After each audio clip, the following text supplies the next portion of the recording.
भारतीय army chief के cease fire से मुतालिक जो दावा किया जा रहा है कि ताकत की बुनियाद पर सीज फायर मुआहदे जो है वो हुआ है। इसी दौरान में भारतीय आर्मी चीफ एक बयान दे देते हैं कि जी हमने एलओसी पर, लाइन ऑफ कंट्रोल पर जो सीज फायर है वो ताकत की बुनियाद पर कायम किया है। एक रोज कबल भारतीय आर्मी चीफ ने कहा था कि पाकिस्तान से जंगबंदी इसलिए जारी है क्योंकि भारत ने ताकतवर पोजीशन से बातचीत की। इंडिया के आर्मी चीफ का ये कहना है कि कश्मीर में जो एलओसी के ऊपर फायरबंदी हुई है वो बुनियादी तौर पे इस वजह से है कि हमने मजबूती की पोजीशन से नेगोशिएशंस की थी, पाकिस्तान से बातचीत की थी। एक तरह से बुनियादी तौर पे वो ये कह रहे हैं कि पाकिस्तान ने हमसे डर के वहां पे फायरबंदी की हुई है, ये उन्होंने बयान दिया। इसकी टाइमिंग बड़ी अहम है। एक तरफ वज़ीर-ए-आज़म का चीन का दौरा है, पाकिस्तान में दहशतगर्दी इतनी ज्यादा अचानक से हो रही है, उस दौरान में भारतीय आर्मी चीफ इस तरह की बात कर रहे हैं कि हमारी मुसल्लह अफवाज ने कभी अपनी सालमियत पर कभी इन्होंने समझौता नहीं किया।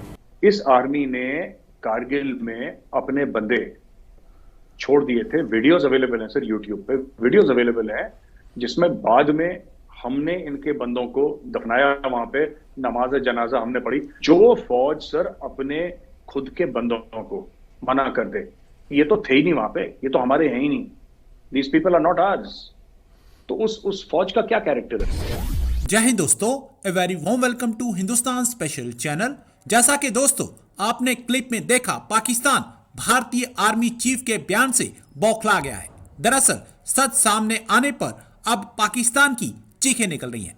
Indian army chief Manoj Mukund Naravane ने कहा कि भारत ने ताकत की स्थिति में रहते हुए एलओसी पर सीज फायर पर बातचीत की और पाकिस्तान को भारत के सामने घुटने टेकने पर मजबूर कर दिया क्योंकि भारत की स्थिति बेहद मजबूत थी। भारतीय आर्मी चीफ के इस बयान ने पाकिस्तानी फौज को उसकी औकात याद दिला दी है। अब इस स्थिति में पाकिस्तानी आर्मी ने अपनी आवाम के लिए कुछ तो रिएक्ट करना था। आईएसपीआर ने भारतीय आर्मी चीफ के बयान पर कहा कि ऐसा बिल्कुल भी नहीं था। भारतीय आर्मी चीफ मनोज मुकुंद नरवणे के पाकिस्तान की पोल खोलते बयान पर पाकिस्तानी मीडिया बौखला गया है और उसका रोना धोना शुरू हो गया है। एक तरफ हालिया वाकयात बता रहे हैं, पाकिस्तान में दहशतगर्दी फिर सर उठा रही है और बहुत बड़े बड़े हमले हो रहे हैं। एफसी हेडक्वार्टर पर आपने हमला देखा, उससे पहले पाक ईरान बॉर्डर पर आपने हमला देखा, बहुत ज़्यादा शहादतें हुई हैं।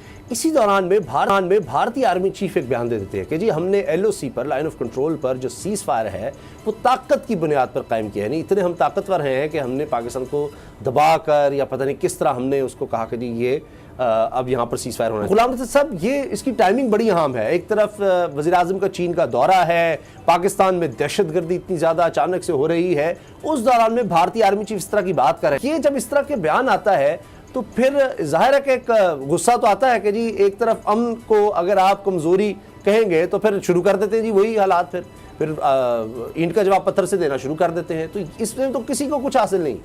बात यह है कि आप हिंदुस्तान, हम जानते हैं कि आप हमसे बड़ा मुल्क हैं, आपका बजट हमसे दफाई बहुत ज़्यादा है। क्या पूरी दुनिया को नहीं पता कि पाकिस्तान पुरअमन मुल्क है, पाकिस्तान इनसे ताल्लुकात अच्छे रखना चाहता है। इसलिए हमने तो स्कूल से लेके आज तक कुछ और हमारे पढ़ा ही नहीं, कुछ देखा ही नहीं, हमें सिवाय भारत की दुश्मनी के और कुछ नज़र ही नहीं आता कि हम जब भी देखते हैं, जिस तरफ भी देखते हैं तो हमें भारत हमारे खिलाफ चाले चलता हुआ नज़र आता है। तो बचपन से लेके जब होश में संभालता है और आगे अपनी ज़िंदगी बनाता है, हर शहरी को पता है कि भारत हमारे साथ क्या सलूक करता रहा है, दुनिया में भी और पाकिस्तान की सरहदों पर भी। लेकिन अल्हम्दुलिल्लाह पाकिस्तान अपनी सरहदों का दिफा मुकम्मल तौर पे मजबूती के साथ करता आ रहा है। भारतीय मीडिया की रिपोर्ट्स के मुताबिक एक रोज कबल भारतीय आर्मी चीफ ने कहा था कि पाकिस्तान से जंगबंदी इसलिए जारी है क्योंकि भारत ने ताकतवर पोजीशन से बातचीत की थी। इस पर रद्दमल देते हुए आज पाक फौज के तर्जुमान मेजर जनरल बाबर इफ्तिखार ने एक बयान में कहा कि भारतीय आर्मी चीफ का यह दावा कि लाइन ऑफ कंट्रोल पर जंगबंदी इसलिए है कि उन्होंने ताकतवर पोजीशन से बातचीत की थी, वाज़ेह तौर पर गुमराह कुन है। उन्होंने मजीद कहा कि किसी को जंगबंदी को अपनी ताकत और दूसरे की कमजोरी समझने की गलती नहीं करनी चाहिए। अच्छा, दूसरी जानिब सेनेट की कायमा कमेटी बराए दाखिला के इजलास में वज़ीर दाखिला ने बताया कि कलअदम तहरीक तालिबान पाकिस्तान के साथ मुज़ाकरात आगे नहीं बढ़ सकते।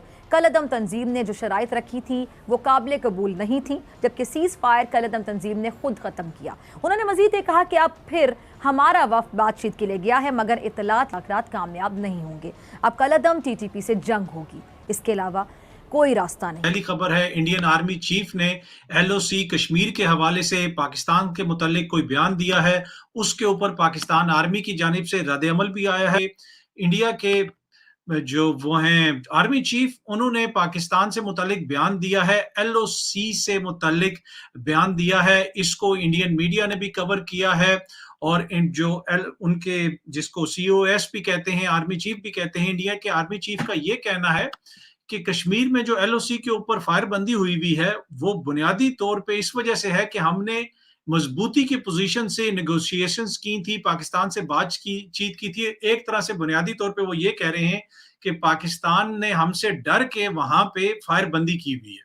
ये उन्होंने बयान दिया। जब उनकी जानिब से ये बयान आया तो फिर पाकिस्तान आर्मी का भी रद्द-ए-अमल आया। जनरल बाबर इफ्तिखार जो ISPR के DG हैं और ISPR की तरफ से फिर इस हवाले से एक बयान जारी किया गया और उसमें पाकिस्तान आर्मी का जो मौकिफ है, उन्होंने ये कहा कि भारतीय आर्मी चीफ ने जो बयान दिया है LOC के हवाले से वो इंतहाई गैर जिम्मेदाराना है। ताहिर साहब, मैं तो आपको बताऊं, मैं बलोचों पे ज्यादा विश्वास करूंगा। मैं बता, पाकिस्तानी फौज पे it's not a trustworthy army sir. इस आर्मी ने कारगिल में अपने बंदे छोड़ दिए थे। वीडियोस अवेलेबल हैं सर, यूट्यूब पे वीडियोस अवेलेबल हैं जिसमें बाद में हमने इनके बंदों को दफनाया, वहां पे नमाज जनाजा हमने पढ़ी, क्योंकि हमारी आर्मी में बड़े सारे मुस्लिम ट्रूप्स हैं और जाहिर सी बात है मौलवीज भी उनके साथ चलते हैं। जैसे पंडित जी चलते हैं हिंदुओं के लिए, ग्रंथी साहब चलते हैं सिखों के लिए, पादरी साहब चलते हैं क्रिश्चियंस के लिए। हमारी फौज में तो सभी हैं सर, सारे धर्मों के हैं। और वो लामा भी चलते हैं सर, बुद्धिस्ट भी हमारी फौज में। तो सबके सब धर्म के साथ। तो हमारे जो मौलवी थे उन्होंने नमाज जनाजा पढ़ा है सर पाकिस्तानी सोल्जर्स के लिए। तो जो फौज सर अपने खुद के बंदों को मना कर दे, ये तो थे ही नहीं वहां पे, ये तो हमारे हैं ही नहीं। These people are not ours. तो उस फौज का क्या कैरेक्टर है सर? ये तो झूठ बोल रहे हैं। मैं ये नहीं कह रहा सर 100 मरे 200 मरे, मुझे नहीं पता कितने मरे, right? But I would rather believe the Baloch than believe Pakistan army, because Pakistani army का जो माजी है उसमें सिर्फ झूठ है सर। अच्छा, दूसरी ये चीज है कि अगर इनको ये लगता है कि इंडिया में इतना पावर है कि पाकिस्तान को हिला के रख दे सिर्फ एक फोन कॉल पे, तो फिर मुझे लगता है डर अच्छा है सर। ये डर इस वहम को हमें दूर नहीं करना चाहिए, इस भरम को दूर नहीं करना चाहिए। ये बने रहने दीजिए, अच्छा है sir, let it be. If they are afraid of India, let them be afraid. Sir देखिए, मैं एक बात बताऊं, पाकिस्तान अगर कश्मीर में टेररिज्म सपोर्ट करता है, जो कि करता है, Pakistan has got nothing to lose. आप देखिए ना, पाकिस्तान के पास कुछ है थोड़ा ना हारने के लिए। इकोनॉमी बैठी हुई है, डिप्लोमेसी बैठी हुई है सर, इंटरनेशनल रेपुटेशन बैठी हुई है, जेबें खाली हैं सर, माहौल डिप्रेशन का है। पाकिस्तान के पास तो कुछ है ही नहीं हारने के लिए। अब आप समझिए सर, इंडिया की इकोनॉमी 5 ट्रिलियन बनने जा रही है, वर्ल्ड की 3rd लार्जेस्ट इकोनॉमी बनने जा रही है इन अ फ्यू इयर्स। हम लोग सेमीकंडक्टर्स के लिए हम लोग $300 बिलियन का इन्वेस्टमेंट सीख कर रहे हैं। सरकार कह रही है कि हम इतने $1 बिलियन लगाएंगे। दुनिया भर में इंडियंस छा रखे हैं।